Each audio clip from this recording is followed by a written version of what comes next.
The morning sun cast long shadows across the Zephyrian Military Academy as students hurried to their classes. The academy sat on a hill overlooking the capital city of Kepler 404b, its white towers reaching toward the purple sky. Today was like any other day, except for the special lesson planned in Classroom 7 Alpha. Commander Thextal walked down the hallway with steady steps. His 4 arms carried data pads and projection devices. His thick gray skin showed old battle scars from 3 different wars. Other aliens stepped aside as he passed. They knew his reputation. He had fought against many species and won every time. The classroom door slid open with a soft hiss. Inside, young cadets from different alien races sat at curved desks. The room could hold 50 students, and today it was almost full. The walls were white and clean. Bright lights hung from the ceiling. Large screens waited to show information to the class. In the front rows sat the Vrakthi students. They looked like giant insects with shiny black shells. Their 6 legs clicked against the floor as they moved. Their compound eyes reflected the light like tiny mirrors. Behind them sat the Shimmerers, beings made of living crystal that changed colors when they thought. Their bodies made soft music as they shifted in their seats. The Void Drifters floated near the back wall. They had no solid form, just glowing gas held together by force fields. They spoke through electronic devices that turned their thoughts into sound. Next to them sat students who looked like walking trees, their bark-like skin rough and brown. Near the very back of the room, a figure sat alone. It looked like a chameleon skin alien, a species known for changing colors. This one kept still and quiet. Its skin stayed a dull gray color. Most students did not notice it. The being seemed to blend into the background, watching everything, but saying nothing. Commander Thextal reached the front of the class and set down his equipment. He looked at his students with pride. These young aliens would one day protect the Galactic Coalition from threats. Today, he would teach them about one specific threat. "Good morning, cadets," he said in a strong voice. His words carried easily through the room. "Today, we study something important. Today, we learn how to fight humans." The students sat up straighter. Some made excited noises. Others looked nervous. Humans had joined the Galactic Coalition only 50 years ago. Most aliens had heard stories about them, but few had seen them in person. "Open your data pads to Chapter 15. Thextal continued. "Human combat tactics and weaknesses. This lesson could save your lives one day." The screens around the room came to life. They showed pictures of humans from different worlds. The aliens in the room studied the images. Humans looked strange to them. Soft skin, small teeth, only 2 arms and 2 legs. They seemed weak compared to most species in the Coalition. "Humans think they are special," Thextal said with a laugh. "They tell stories about their wars on Earth. They talk about brave soldiers and great battles. But the truth is different. The truth is that humans are not as strong as they want us to believe." He touched a control and new images appeared. These showed human settlements, human ships, and human soldiers. The pictures came from Coalition intelligence files. They had studied humans for decades. "Look at these images carefully," the commander said. "What do you see?" "I will tell you what I see. I see a species that got lucky. They joined us at the right time when we needed more members. But they are not warriors like the Vrakthi. They are not wise like the Eternal Minds. They are not strong like the Stone Giants." A Shimmerer student raised her hand. Her crystal body turned blue, which meant she was curious. "Commander, did humans not fight well in the Integration Wars?" Thextal nodded. "Yes, they fought. But fighting and fighting well are different things. Humans won some battles, but only because their enemies made mistakes. Today, you will learn to not make those same mistakes." He walked to the center of the room. His voice grew serious. "The Coalition has studied humans for 50 years. We know their strengths and their weaknesses. Most importantly, we know how to beat them if we ever need to." The room became very quiet. Even the musical sounds from the Shimmerers stopped. This was not just a history lesson. This was training for real combat. "Some of you may fight alongside humans in the future," Thextal continued. "Others may face them as enemies. Either way, you need to understand what they really are. Not the stories they tell about themselves, but the facts our scientists have discovered." The figure in the back of the room shifted slightly. For just a moment, its skin changed from gray to a lighter color. Then it returned to gray. None of the other students noticed. Humans are different from us, the commander said. They come from a heavy world with dangerous weather. This made them tough in some ways, but it also made them weak in others. They depend on machines more than any other species. Take away their technology, and they become helpless. He touched his control again.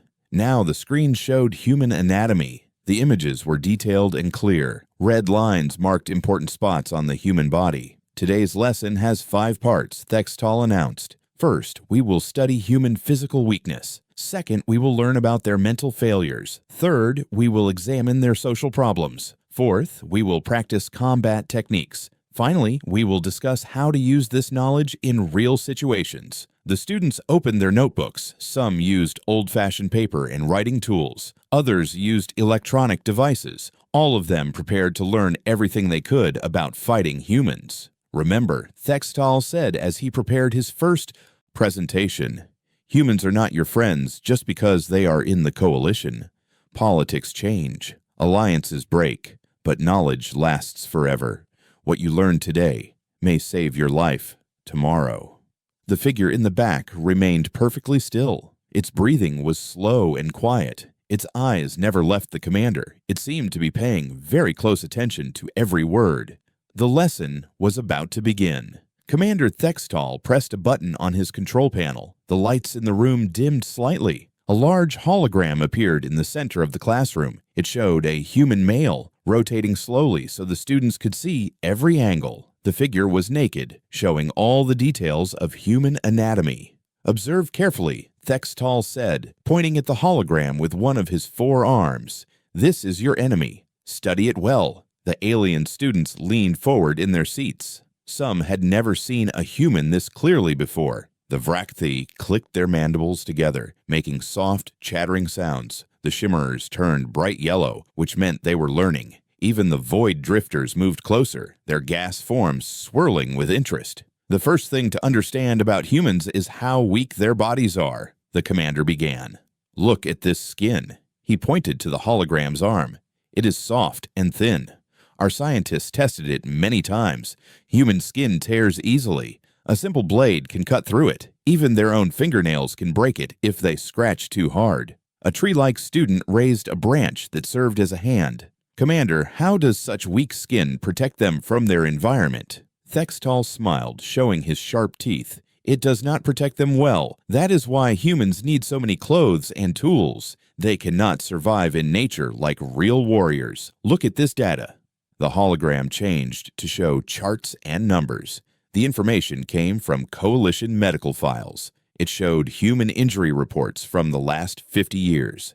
Humans break bones with only 4,000 pounds of pressure per square inch. Thextal read from his notes. "Compare this to our Vrakthi friends, whose shells can handle 40,000 pounds, or the stone giants, who laugh at pressures that would crush any human." The Vrakthi students made proud clicking sounds. Their black shells gleamed under the lights. They were much stronger than humans, and they knew it. "But broken bones are not their worst weakness," the commander continued. "Humans need air pressure to survive. Take them into space without a suit, and they die in minutes. Their blood boils. Their lungs explode. It is quite messy." He showed videos from training simulations. The images were not real, but they looked real enough. They showed what happened to humans in vacuum. The students watched with wide eyes and other sensory organs. "Most species can survive in vacuum for at least 30 minutes, Thextal explained. "The Void Drifters live in space naturally, even young. Shimmerer children can handle vacuum for an hour, but humans, they start dying in 15 seconds. A Shimmerer student turned purple with confusion. If humans are so weak in space, how do they travel between stars?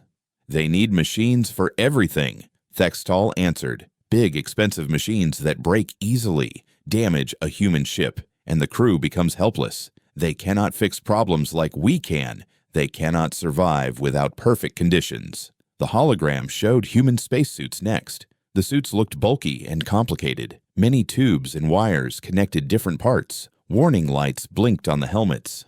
"Look at how much equipment they need just to work in space," the commander said. "We counted 47 different systems in a standard human spacesuit. If any one of these systems fails, the human inside dies. Compare this to a void drifter who needs nothing, or a shimmerer who needs only simple crystal armor. The figure in the back of the room remained still and quiet. Its gray skin had not changed color since the lesson began. It seemed to be listening very carefully, but it did not take notes like the other students. Now let us discuss human strength. Thextal continued. He made the hologram show human muscles. The average human can lift only twice their body weight. A typical human weighs 70 kilograms and can lift 140 kilograms. This sounds impressive until you compare it to other species. New images showed different aliens lifting heavy objects. A Vrachthy lifted 10 times its body weight. A stone giant lifted 50 times its weight. Even the floating void drifters could move objects many times heavier than a human could manage. Human muscles are made wrong, Thextal explained. They chose speed over strength when they evolved. This means they can move fast for short distances, but they cannot lift heavy things or fight for long periods. He showed more data about human endurance. The numbers came from coalition sports competitions where humans had competed against other species. In our last games, the best human runner finished in 47th place, the commander said. The winner was a gazellekin who ran 3 times faster and did not even breathe hard. Humans talk about their athletes, but compared to real athletes from other worlds, they are children playing games. A student who looked like a walking tree asked, "What about human reflexes? Are they also slow?" Thextal nodded. Very slow. Human reaction time averages 0.2 seconds. A Vrachthy reacts in 0.05 seconds. A shimmerer thinks at light speed and reacts almost instantly. By the time a human sees danger and tries to move, any trained alien warrior has already struck 3 times.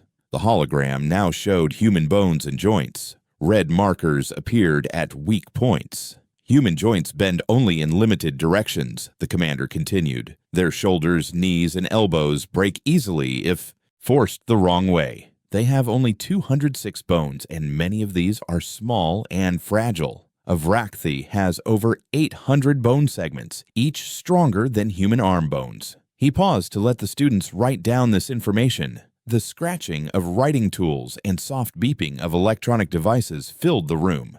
But perhaps the most pathetic thing about human bodies is their healing. Thextal said, "If you cut a human, it takes weeks to heal. If you break their bones, it takes months. They cannot regrow lost body parts like an axiom spawn. They do not have backup organs like a void drifter. Injure a human badly enough, and it stays injured forever." The commander showed medical reports about human injuries. The files showed humans with missing arms, legs, and eyes. None of these humans had grown their body parts back. This is why humans fear pain more than other species, he explained. Pain means permanent damage for them. When a shimmerer cracks, it can regrow the crystal in days. When an axiom spawn loses a tentacle, it grows back in weeks.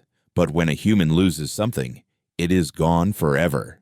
The lesson continued with more examples of human weakness. Thextal showed how easily human eyes could be damaged by bright light. He explained how human ears could be hurt by sounds that other species barely noticed. He demonstrated how human skin could be burned by temperatures that felt comfortable to most aliens.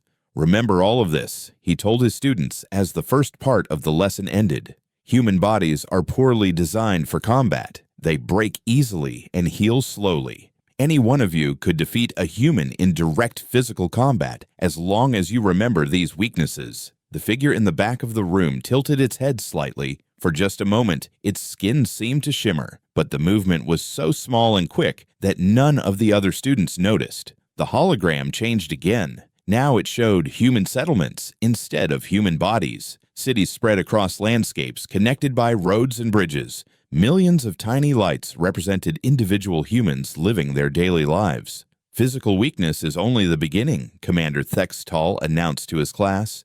Human mental weakness is far more dangerous to them than their fragile bodies. The alien students prepared their writing tools again. This part of the lesson was often more important than learning about anatomy. Understanding how enemies thought was the key to defeating them. Humans have a disease, the commander said. This disease is called emotion. It makes them do stupid things.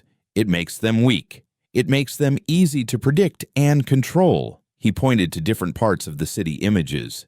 Look at these human settlements. Do you see how they are built? Everything centers around family groups. Humans live with their children and their mates. They build their whole society around these small groups. A Vrakthi student clicked her. Mandibles. Is this not normal, Commander? Most species care for their young. Yes, most species care for their young while the young are helpless. Thexatal replied. But humans never stop caring. They will sacrifice their own lives for children who are already adults. They will abandon military positions to save one family member. This makes them predictable. The hologram showed battle footage from old conflicts. In one scene, human soldiers broke formation to rescue wounded comrades. In another, human commanders changed their plans because civilians were in danger. Watch this carefully, the commander said. This battle happened during the Rimward conflict 20 years ago. Human forces had the high ground. They had superior firepower. They could have won easily. The students watched as human soldiers advanced down a hill toward enemy positions. Everything went well until enemy forces threatened a nearby civilian town. The human commanders immediately changed their attack to protect the civilians. The humans lost that battle, Thextal explained. They lost because they cared more about strangers than about winning. A rational military force would have ignored the civilians and completed their mission. But humans cannot think rationally when emotions control them. The hologram showed more examples. Human rescue teams entering dangerous areas to save single individuals. Human ships changing course to help vessels from other species, even when those species were enemies. Human soldiers sharing their food with prisoners of war. This emotional thinking creates patterns, the commander continued. If you capture one human, others will try to rescue them. If you threaten human civilians, human soldiers will abandon good positions. If you make humans angry, they stop thinking clearly. A Shimmerer student turned orange with interest. Commander, how do we use this emotional weakness against them? Simple, Thextal answered. You make them choose between their mission and their emotions. They will choose emotions every time. Take hostages, threaten their families, put civilians in danger. Human soldiers cannot ignore these things, even when ignoring them would help them win. The figure in the back of the room remained perfectly still. Its skin stayed the same dull gray color, but its eyes never left the commander's face. Humans also have weak minds in other ways, the commander continued. They need constant social contact. Isolate a human for a few weeks, and it begins to break down mentally. They talk to themselves. They see things that are not there. They become useless. New images showed human psychology reports. The data came from coalition research stations where humans worked alone for extended periods. The reports showed declining mental health over time. Most species can work alone for months or years without problems, Thextal explained. Eternal minds prefer to be alone. Even social species like Vrakthi can function independently when needed. But humans start having mental problems after only 30 days of isolation. He showed video recordings of isolated humans. They talked to walls. They created imaginary friends. Some even argued with their own reflections in mirrors. This social need makes humans easy to control, the commander said. Threaten to isolate them, and they will cooperate. Use their need for friendship against them. Make them choose between their mission and their social bonds. A tree-like student rustled its leaves. What about human leadership? Are human commanders also emotionally weak? Even worse, Thexatel replied. Human leaders are chosen partly for their emotional connections to their followers. They call this charisma or inspiration, but it means their commanders care too much about their soldiers. The hologram showed human military structure. Unlike other species, human armies had many levels of command. Each level cared personally about the levels below it. A Vrakthi commander sees soldiers as tools, the commander explained. If some tools break during a mission, the commander gets new tools. But human commanders see soldiers as individuals with families and feelings. This makes human commanders hesitate. It makes them weak. More battle footage appeared. This time it showed human commanders refusing orders that would cost many lives. They argued with their superiors. They looked for alternative plans that would save more soldiers. Notice how much time humans waste on these emotional discussions, Thextal pointed out. While they argue about casualties, a rational enemy can attack them. While they worry about individual soldiers, they lose sight of larger objectives. The lesson moved to human social structures. The hologram showed human governments, human religions, and human entertainment. Humans organize their entire society around emotional concepts, the commander said. They call these concepts rights and freedoms and dignity. These ideas have no logical basis. They exist only because humans feel they should exist. Images showed human protests and demonstrations. Thousands of humans gathered to demand changes to their governments. They carried signs with emotional messages. Many of them cried or shouted. Look at how much energy humans waste on these emotional gatherings, Thextal said. They could use this time and energy for productive work. Instead, they spend it arguing about feelings. A Void Drifter student spoke through its electronic translator. Do these emotional concepts make humans weaker in combat? Absolutely, the commander answered. Human soldiers follow rules of war that limit their effectiveness. They will not attack certain targets. They will not use certain weapons. They will not torture prisoners for information, all because of emotional thinking. The hologram showed lists of human military restrictions. Humans had rules about protecting civilians, rules about treating prisoners, rules about what weapons they could use and when. Compare this to rational military thinking, Thextal continued. A logical warrior uses whatever methods work best. They attack whatever targets cause the most damage to the enemy. They gather information by any means necessary, but humans limit themselves because of feelings. More examples appeared on the screens. Human soldiers giving medical care to wounded enemies. Human commanders following treaties even when breaking them would provide advantages. Human governments spending resources to help refugees instead of buying more weapons. Perhaps most importantly, the commander said, humans cannot handle stress as well as other species. When humans become afraid or confused, they make more mistakes. They stop thinking clearly. Some even become paralyzed and cannot act at all. Psychological test results showed human stress responses. The data compared humans to other species in dangerous situations. Humans scored poorly on most measures. Create enough stress, and humans will defeat themselves. Thextal explained. Use fear, use confusion, use time pressure. Human minds break down under these conditions much faster than alien minds. The commander paused to check his time display.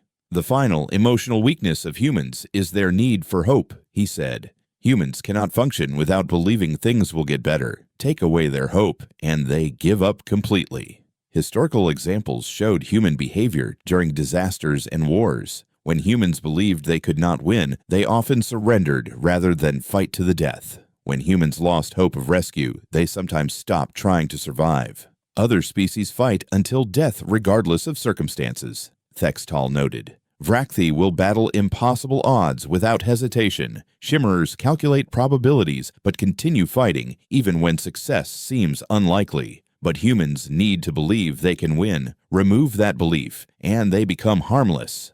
The lesson was reaching its end. The commander prepared to move to the next section, but first, he wanted to emphasize the most important points. Remember, he told his students, human emotional weaknesses are weapons you can use against them.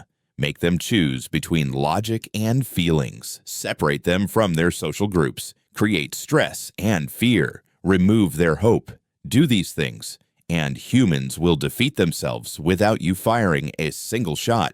In the back of the room, the quiet figure shifted slightly in its seat. For just a moment, its gray skin seemed to darken, but the change was so subtle that no one noticed it. Commander Thextal looked at his time display again. The lesson was almost over. He had covered human physical weaknesses and mental failures. Now it was time to finish with practical advice. Before we end today, he announced, let me share the most important lesson about fighting humans. They are not warriors. They are pretenders who got lucky during the integration wars. The hologram changed one last time. It now showed human military equipment. Weapons, vehicles, and armor appeared in detailed displays. To most of the alien students, the equipment looked impressive, but Thextal had different ideas. Look at these human weapons, he said, pointing at images of human rifles and pistols. They still use kinetic projectiles, metal bullets fired by chemical explosives. This is primitive technology that most species abandoned centuries ago. A Vrakthi student clicked in confusion.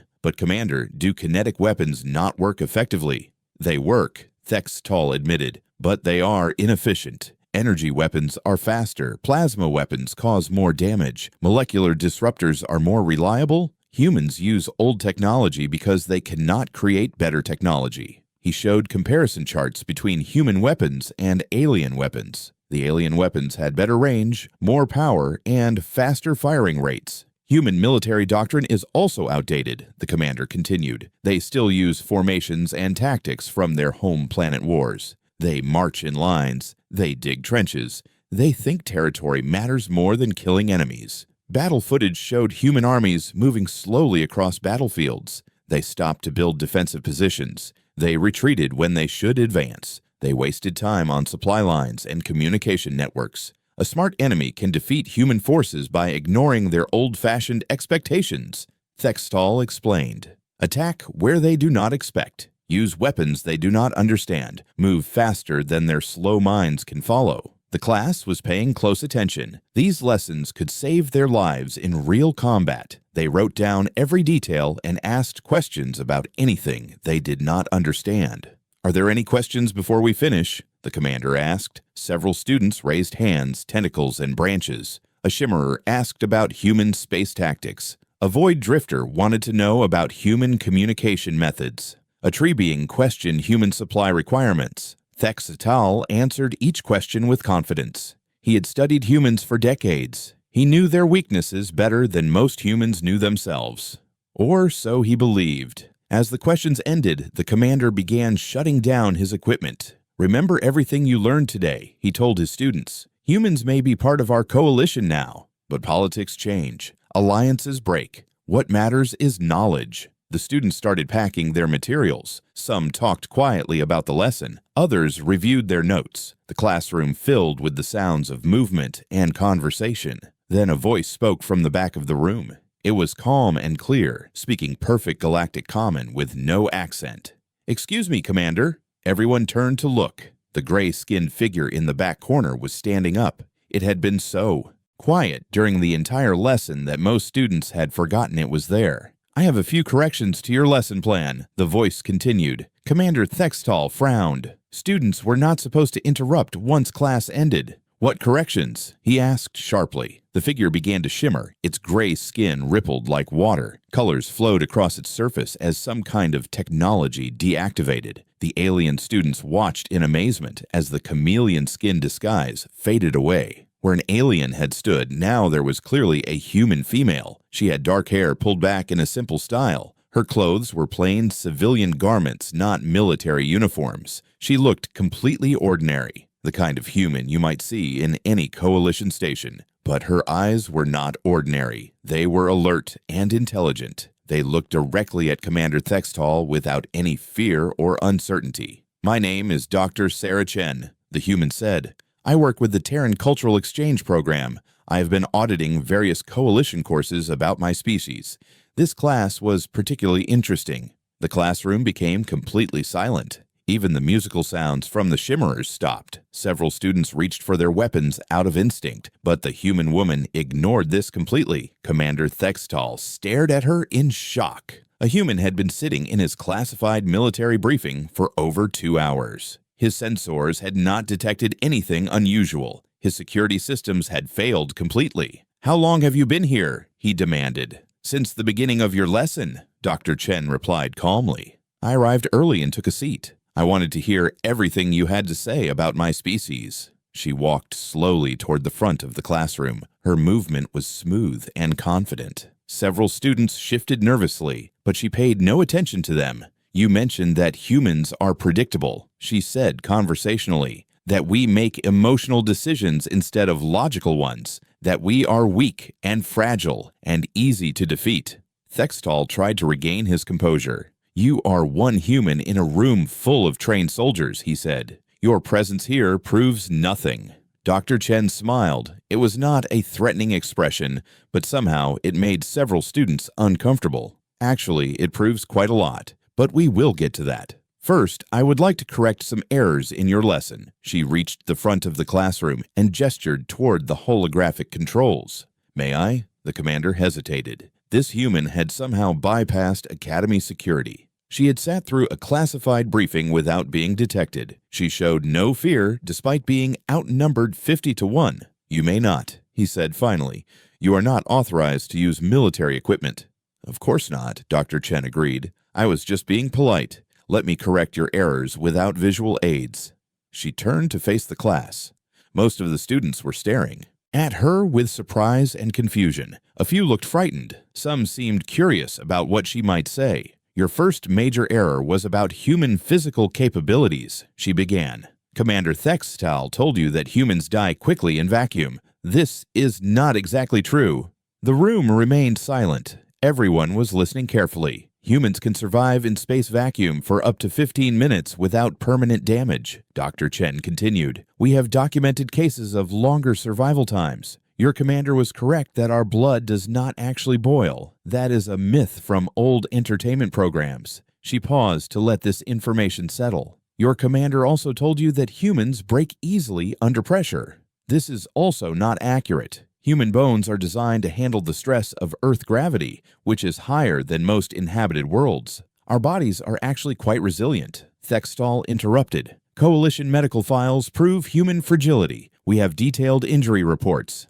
"Yes, you do," Dr. Chen agreed, "but you misunderstood what those reports mean. Humans get injured more often than some species because we take more risks. We work in dangerous conditions. We explore unknown places. We volunteer for hazardous missions." She looked directly at the commander. "Your data shows human injuries, but it does not show human recovery rates. It does not show humans continuing to function while injured. It does not show humans surviving damage that would kill most other species." The implications of her words were starting to sink in.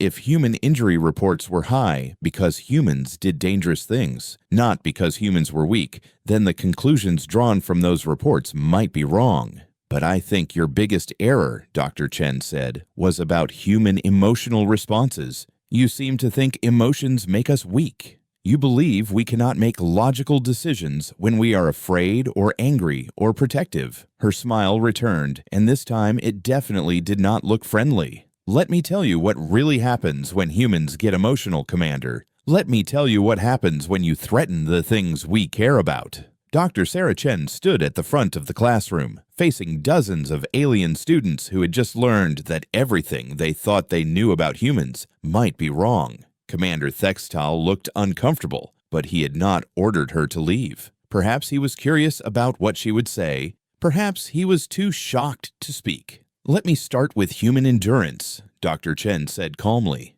"Your commander told you we are weak and tire easily. He showed you sports competition results where humans finished far behind other species." She gestured as if she were using the holographic controls, even though they were turned off. What he did not mention is that those competitions test speed, not endurance. A human can run for 26 miles without stopping. We can maintain physical activity for hours, or even days when necessary. A Vrakthi student clicked nervously. "But the data showed humans losing races." "Yes, we lose sprint races," Dr. Chen agreed. "We cannot run as fast as a gazellekin over short distances, but we can run farther than almost any other species. On Earth, humans used to hunt animals by chasing them until the animals collapsed from exhaustion. We call this persistence hunting." She looked around the room, meeting the eyes of different students. "Your commander also mentioned human reaction times. He said we respond slowly compared to other species. This is true for simple reactions, but it ignores something important about how human minds work."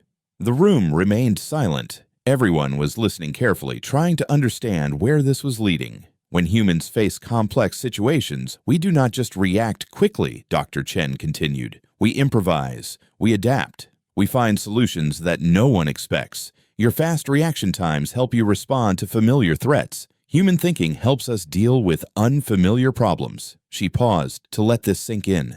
"During the integration wars, human forces won several battles, not because we were stronger or faster, but because we did things the enemy did not expect. We used our tools in new ways. We changed our tactics during combat. We found advantages in situations that looked hopeless."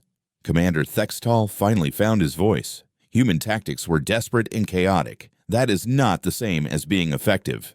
"You are right that human tactics can look chaotic," Dr. Chen replied, But chaos can be a weapon if you know how to use it. If your enemy cannot predict what you will do, they cannot prepare for it. She turned to address the students directly.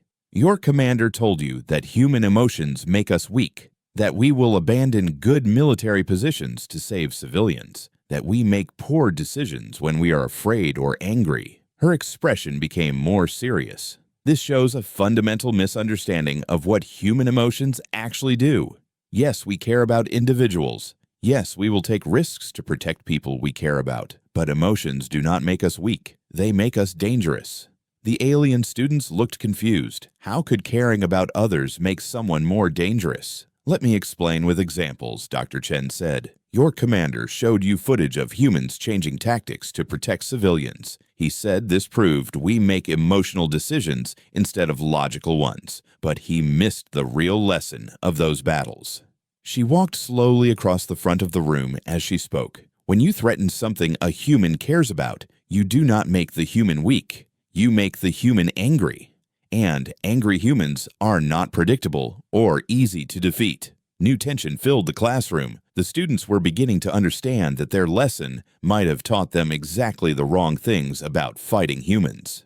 An angry human does not give up, Dr. Chen continued. And an angry human does not retreat. An angry human finds ways to win that you never considered possible. Throughout human history, our greatest military victories came when we were fighting to protect something important to us. She stopped walking and looked directly at Commander Thextal. You mentioned human social bonds as a weakness. You said we cannot function without social contact. This is partly true, but you misunderstood the implications.